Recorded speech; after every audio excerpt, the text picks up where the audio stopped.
নমস্কার সবাইকে, সবাই কেমন আছো? আমার নতুন একটি ব্লগে তোমাদের সবাইকে ওয়েলকাম।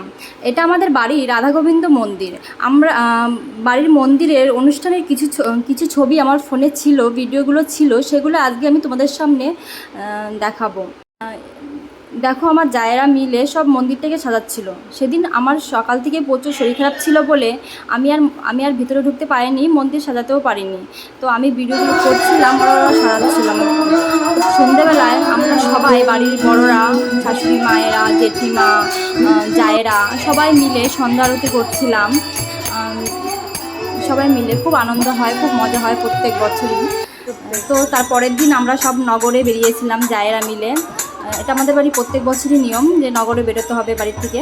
তো আমরা প্রত্যেক বছর বেরোই। এটা ছিল রাত্রের মহাপ্রভুর প্রসাদ। তো হচ্ছে অনেকেরই খাওয়া হয়ে গিয়েছিল, ভিডিওটা লাস্ট মুহূর্তে করা হয়েছিল। প্রত্যেক বছর আমরা জায়েরা মিলে চেষ্টা করি সবাইকে নিজের হাতে ভোগ দিতে। শুধু আমি একা নয়, সবাই আমার সব জায়েরা মিলে, ভাসুর শ্বশুর সবাই মিলে আমরা একসঙ্গে লেগে পড়ি, আর সবাই মিলে আমরা সবাইকে প্রসাদ বিতরণ করি। তো সবাই ভালো থেকো, সুস্থ থেকো, আর ভিডিওটা কেমন লাগলো জানাবে। তো দেখো।